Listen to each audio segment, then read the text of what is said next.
Happy Monday, everyone. Today we are going to continue to talk about perimeter and finding the perimeter of an irregular shape. So if you notice, this doesn't look just like a square or just a rectangle. It's kind of an unusual shape. You might have a yard that looks like this or a room that looks like this. They don't always come in shapes like squares or rectangles. We can still find the perimeter of this shape by adding all the sides together.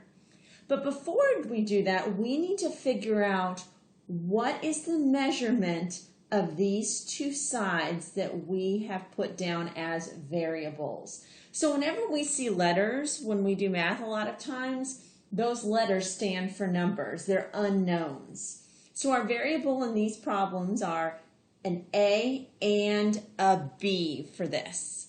So we are going to need to figure out the distance for A. If you look at this problem, the other sides are all listed. This is being measured in inches. That's the abbreviation for inches. Down here, I actually wrote the whole word inches. This is not accurate. This is not drawn to scale. It's just a model. So if we actually measured these out, it wouldn't be perfectly 4 inches there. But we're going to use that and pretend. So let's figure out what our measurement is going to be for A. So what we need to do is we are going to find the measurement for A. So what I'm going to do is, look what I'm doing. I'm taking my purple and a bright pink, and I'm drawing a line down to figure out on this side which lines that are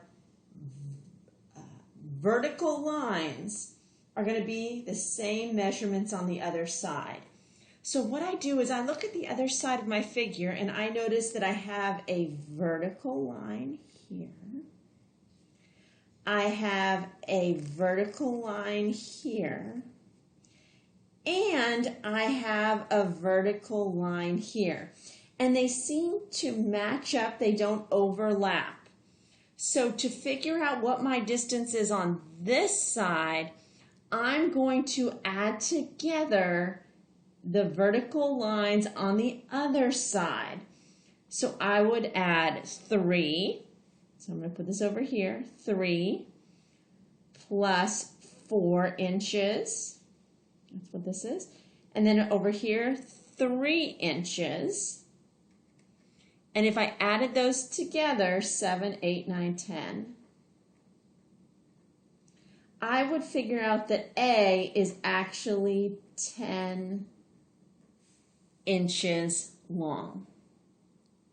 If I had to go over here and figure out what B is, watch what I'm going to do. I'm going to actually kind of fill in B so you can see what distance that is. Do I see any place else in my figure that has the same distance horizontally as B? Now I see there's a 3-inch here and a 3-inch here, but it's not the same length as my B. If I go to the top of my figure, this line and this horizontal line is the exact same measurement as my line at the bottom, which is B. So if this at the top says 4 inches, I know the bottom is going to be 4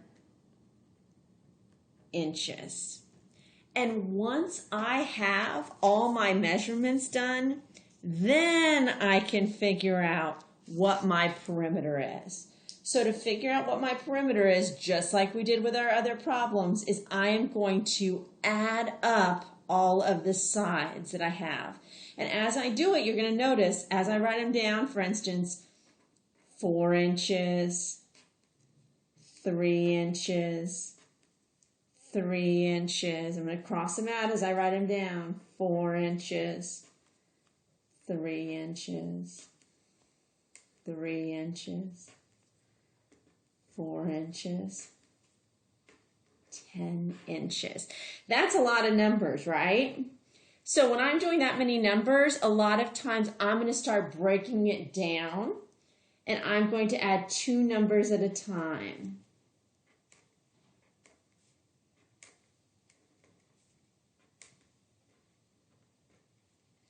And then I can add 2 numbers at a time again. 7 plus 7 is 14. 6 plus 14 is 20. And now when I add down 14 plus 20, I get 34. Now remember, it's not just really 34 as my perimeter. It's going to be 34 inches because that is the measurement that we have used. So the distance completely around this figure, the perimeter of it, is 34 inches. Let's try another one together. So I did another one down at the bottom of this page that we're going to look at together. If you notice at the top, this is 8 meters across. Is this really 8 meters? No, of course not. This is just a model that we're using. This side is 3 meters, 2 meters, 1 meter, 5 meters, 4 meters. There's D. That means that is our what? That is our unknown, what we need to figure out. So let me break this up a little bit so we can see it. And 6 meters over here. So what I'm going to do is I'm going to underline what I need to figure out and kind of color it in so we can see it. We need to figure out D. Now, I don't see anything up at the top that's the same amount as D, so I'm going to need to do a little math here. At the top, I notice that this horizontal line all the way across my figure is 8 meters. So the first thing I know is that this number D is going to be less than 8 meters, right? I notice here that this line horizontally across is 5 meters, and this line is 2 meters.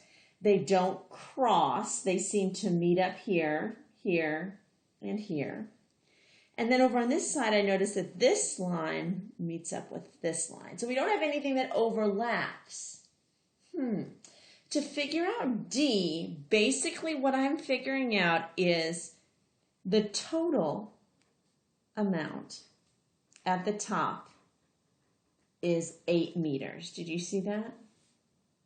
The bottom needs to also equal 8 meters because it is the same distance from one side of my figure to the other. I know if I add D plus 5 meters plus 2 meters, I'm going to have the same distance across. Do you guys see how I did that? I said if I add D plus this length, which is 5 meters, and this length, which is 2 meters, I know that that is going to be the same distance just by looking at it as the top, which is 8 meters. So, what can I join together? Well, I know I can join 5 meters and 2 meters together. D stays by itself, but D plus 7 meters equals 8 meters. So what could D be? What could I add to 7 meters to get 8 meters? That's right. I can add 1 meter plus 7 meters to get 8 meters total. I know now that D is 1 meter. After I have this measurement, then I can figure out my perimeter, just like I've done before. So what I'm going to do is as I write down these measurements, and I'm going to write them down right here at the bottom. Move this up so you can see. I'm going to cross them out. So I'm going to say 8 plus 6 plus 1 meter plus 4 plus 5 plus 1 plus 2 plus 3 meters. And I'm going to add that. Remember how I told us a lot of times when we have these numbers is to start grouping them groups of 2.